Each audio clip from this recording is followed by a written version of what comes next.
Styling में कई बार problem आ जाती है। ट्रांसप्लांट हम जहाँ करने वाले हैं वहाँ पर भी बीच में हेयर्स है, बट जो एग्जिस्टिंग हेयर वो लॉस हो सकता है फ्यूचर में। डर के आगे कॉफ़ी है। कुछ कंटेंट बनाते हैं, स्पेसिफिक कंटेंट बनाते हैं, उसमें और कुछ अपग्रेड करना चाहते हैं कि लीड वगैरह और कुछ नए कैरेक्टर्स बनाना चाहते हैं। क्योंकि मैंने अभी मैं अपना इंस्टा में भी बनाता हूँ तो मैं मोस्टली मतलब कैप पहनता हूँ मैं।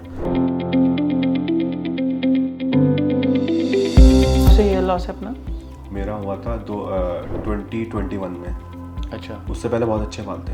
अच्छा अच्छा। हाँ जी। कोविड हुआ था आपको? कोविड कुछ नहीं हुआ मेरे को। देखिए अभी अपना ग्रेड 3 है, ठीक है, ग्रेड 3.5 हो गया है, मतलब 3 से ऊपर चला गया है, पूरा 4 नहीं पहुंचा है। ग्रेड 3 में फ्रंट में तो हेयर ट्रांसप्लांट का बहुत अच्छा रिजल्ट आता है, ठीक है। तो अपन हेयर ट्रांसप्लांट अभी जैसे हमने प्लान किया था कि अराउंड 3000 से लेके 3500 के आसपास हम लोग प्लान करेंगे इसमें। तो हेयर लाइन अपनी अच्छी हो जाएगी, स्ट्रेंथन हो जाएगी। और जो सुबह भी मैंने आपको एक बताया था कि ये जो वॉल्यूम है आपका, यहाँ का जो वॉल्यूम है यहाँ आ जाएगा, ठीक है, एक जैसा आपको दिखेगा फिर यहाँ से वहाँ तक। स्टाइलिंग में कई बार प्रॉब्लम आ जाती है कि एक स्पेसिफिक स्टाइल रखना चाहते बट नहीं हो पाता क्योंकि वॉल्यूम नहीं है सामने, वो सारा सॉल्व हो जाएगा, ठीक है। हेयर ट्रांसप्लांट का ये बेनिफिट होता है कि वॉल्यूम आ जाता है अपने पास, नए हेयर्स आ जाते हैं। अभी कुछ ट्रीटमेंट पहले यूज़ किया आपने, मेडिकेशंस वगैरह? नहीं कुछ नहीं किया मैंने। नहीं किया।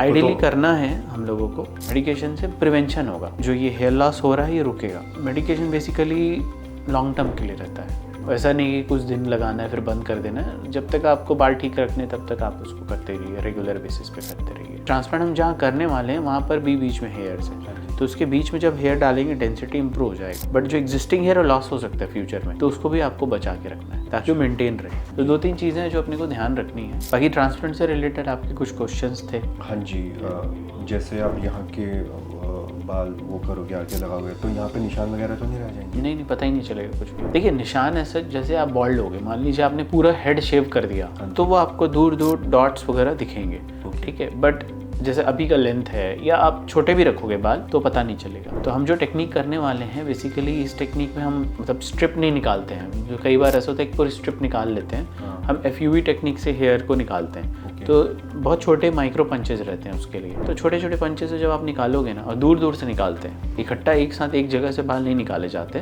तो छुपा हुआ रहता है सारा स्कार, जो डॉट स्कार बनते हैं आपके। स्ट्रिप सर्जरी में एक लंबा लाइन बनता है, वो मतलब आपके जैसे फील्ड के लोगों के लिए उतना अच्छा नहीं होता, क्योंकि कभी आपने हेयर स्टाइल चेंज करनी है, कुछ करना है, तो विजिबल होने लग जाता है। तो इस टेक्निक में आपको नहीं पता चलेगा कुछ भी। प्लस जो विजिबली अभी दिख रहा है आपको, जैसे दिखता है आपका डोनर एरिया, एग्जैक्टली वैसे ही दिखेगा सर्जरी के बाद, कोई डिफरेंस नहीं आएगा, क्योंकि हमारे पास काफ़ी बाल होते हैं और इसमें से कुछ कम हेयर, समझिए 25 to 30% हेयर ही भी निकालने वाले हैं। और जैसे अभी ये मेरे बाल कम हो रहे हैं, हाँ, हो सकता है फ्यूचर में जो ये वाले बच्चे बाल ये कम हो जाए। हाँ जी।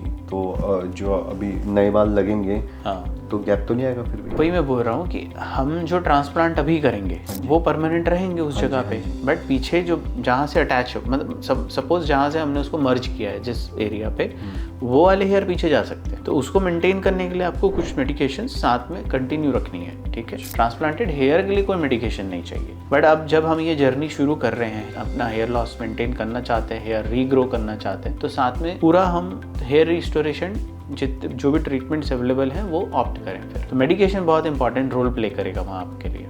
बाकी कुछ और भी थेरेपीज़ होते हैं, PRP वगैरह होते हैं, जैसे हम लोग सर्जरी के कुछ दिन के बाद 1-2 सेशन, 2-3 सेशन हम देते हैं पेशेंट्स को, ठीक है, ताकि एक तो आपके बाल बचे भी रहें, जो पुराने वाले बाल मेंटेन रहे, प्लस थोड़ा ट्रांसप्लांटेड हेयर भी जल्दी ग्रो करता है, थोड़ा उसमें बेनिफिट आता है। बट मेडिकेशन मेरा इस एडवाइस ये रहेगा कि आगे भी यूज़ करते हैं, उसको बंद नहीं करना है बेसिकली। और टैबलेट्स कब तक? जब तक हेयर ठीक रखना है, मतलब उसको ऐसा नहीं है कि कोर्स है कोई कि 6 महीने 8 महीने का कोर्स है, वो लेते रहिए उसको। हफ्ते में 2 दिन लेने के लिए हम बोलते हैं पेशेंट्स को, हफ्ते में 2 या 3 दिन ऐसे बोल देते हैं। सेफ ड्रग्स रहते हैं, मेजर कोई साइड इफेक्ट होता नहीं है। कुछ माइनर साइड इफेक्ट्स होते हैं किसी पेशेंट्स में, बट वो रिवर्सिबल होते हैं। और बाकी उसके बाद ये हेड वॉश कैसे करना है? अभी इनिशियली 7 डेज तो हम आपको गाइड करेंगे हेड वॉश कैसे करें। पहला 7 दिन जो रहेगा उसमें एक स्पेसिफिक तरीका रहेगा करने का। उसके बाद तो नॉर्मल आप जैसे पहले करते थे, हाथ लगा के रगड़ के जैसे साफ करते थे वैसे करना है। चोट नहीं लगनी चाहिए। हाँ जी। बहुत सारा एक्सपोजर नहीं करना है, बहुत एक्सर्शन नहीं करना है। एक्सरसाइजेस 15 दिन से कर लीजिए, बाकी ऐसे नॉर्मल आपका जो काम है, नॉर्मल रूटीन है, वो शुरू कर लीजिए, ठीक है।